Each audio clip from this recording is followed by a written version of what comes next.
Hey, this is Sky. Welcome to my YouTube channel. Let's just talk about crime tonight. I write novels, crime novels.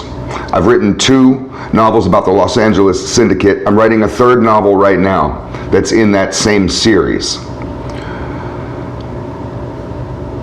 For these stories, which are largely just fantasy, I'm not ratting anybody out in my books. I've had a couple people, real mobsters, concerned, like, you're not telling anything, are you? It's just fantasy stuff. I'm not giving any names. These are just fun books. I've had a great time writing them. I spent the last few years writing these books. And these are not small books. I'm going to get them published, hopefully. I'm even looking at options with an agent to try to get a Netflix deal. We'll see. At the very least, I'll self-publish and offer them on my website. But with these novels, I've done quite an amount of research on various crime groups, and I talk about the Russian Mafia in the 1st and 2nd novel, particularly in the 2nd novel.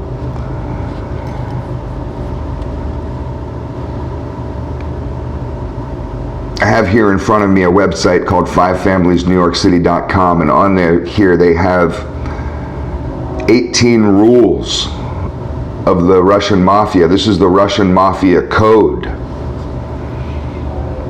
You want to be a part of the Russian Mafia? This is what you have to follow. This is punishable by death.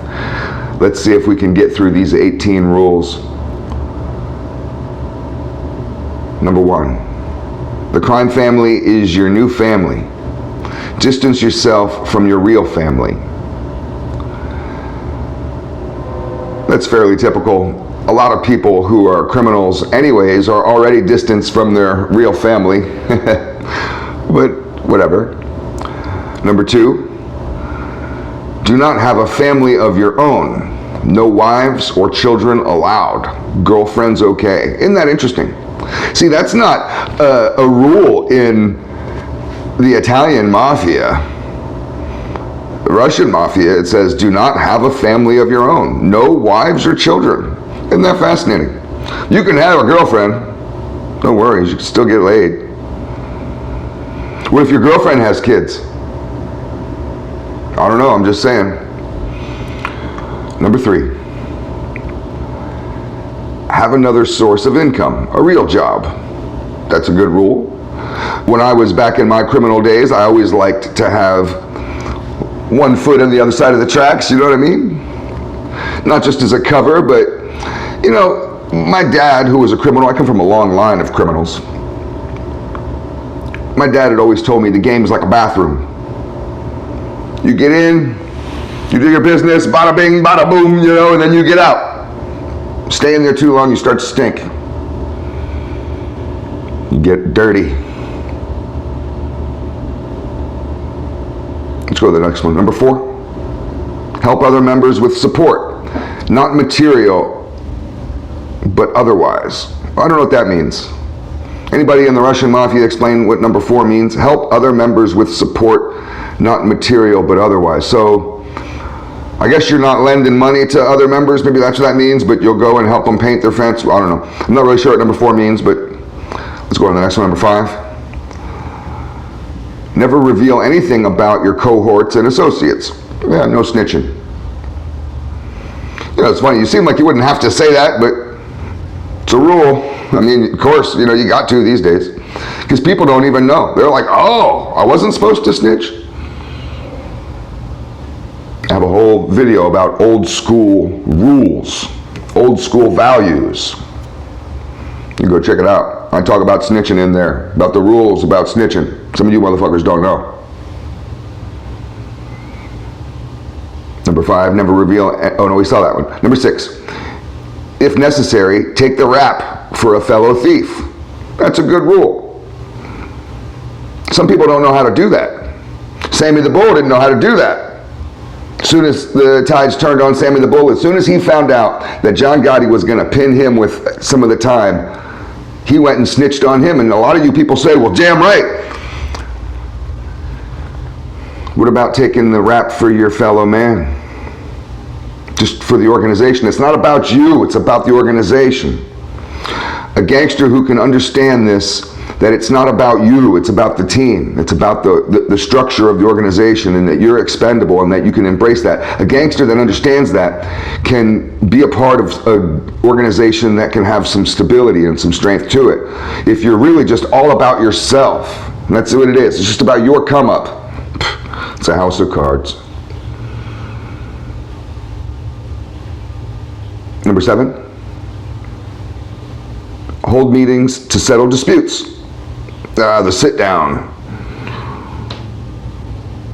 These Italian motherfucking gangsters, they have sit downs about everything. Everything. There's sit downs every day, all the time, about everything. Number 8, freely participate in these meetings. So you can't just show up and stand in the back, folded arms. You have to participate, I guess. Number 9, punish the guilty parties as determined at these meetings. So whatever you decide, you got to do, or else you got to have a whole nother meeting about that. It goes on into a perpetual loop. Number 10,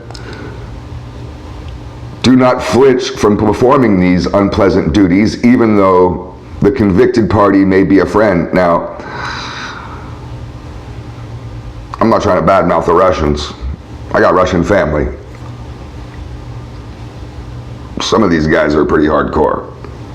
They might tell you to do some unspeakable shit, you got to do it. Number 11, learn the Russian Mafia slang. I guess they have their own little slang, so you got to learn it so you know how to communicate. Some groups do that. I had heard, who are they? I think they're all in PC now, but I had heard that NLR, Nazi lowriders, that they came up with their own little language up inside the joint. Try to trick the guards. Didn't work though. Number 12, never get in over your head with gambling debts. Seems like that's just a good rule for life. I don't gamble. You don't find me at casinos or poker games. My brother does. He's good at gambling. I don't gamble. I don't even play the lottery. I don't do none of that shit. Number 13, coach and mentor younger hoodlums in training. That used to always be a thing. There were always older guys coaching, looking for younger guys to mentor and to brainwash. My dad was that kind of dude. My dad loved brainwashing young dudes into becoming criminals. And he was good at it too. He was very manipulative. Number 14, always maintain a network of informants among the lower echelons of criminals. I guess it's a good idea because you're always going to be a target. Even your own security, you can't trust nobody. So you're going to want to have people that are ratting each other out and turning on each other. Create an environment of extreme competition amongst your ranks. They talk about this in The Art of War, Sun Tzu. This is the way that the evil king can stay in power.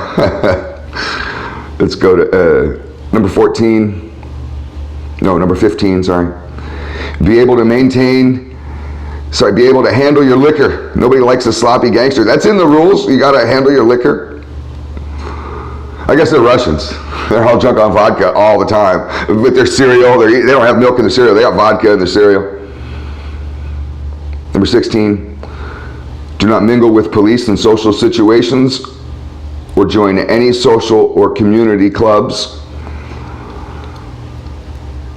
I talk about that in my snitching video. When I used to hang out with the Serranos on the block in Santa Cruz, there was a rule that you shouldn't be talking to no cops. If a cop, and they had foot patrol, they got bicycle patrol, they got the cars patrolling, they got cops everywhere. When the foot patrol or the bicycle patrol come by, like the foot patrol always would want to talk to the guys. And some guys, like younger guys, would be stupid enough to sit there and chat with a cop. The older guys would have to come in and intervene and say, you can't talk to no fucking cops. So if a cop comes by and says, how you doing? You're supposed to just be like, nope, you don't exist. I do not see you. Because if somebody sees you chatting with some cop, we don't really know what you're chatting about. It's best not to just get involved with that shit. Number 17, we have time for, we have 2 more. There's only 18 of these. Avoid military service. Stay out of the draft. Isn't that interesting? I wonder why they have that. Someone, if anybody is a Russian mobster paying attention to this, explain number 17 to me. Avoid military service, stay out of the draft. Why? Seems like the military is a good place. I don't know. I don't understand that one. Lots of gangsters join the military. You go talk to anybody in the military. Number 18, this is the last one. Always keep your work to another member of the Russian Mafia. So I guess they only want to deal with each other. No dealing with the outside. And I don't know if these guys follow that, because I've heard that the Russians are down with the Italians. This whole thing is on the Italian 5 Families New York City.com website. So I don't know if number 18 really applies, but if anybody down who's down with this stuff really wants to correct me, let us know. I'm sure we'll all be fascinated to hear what you have to say about your organization. Thanks for watching.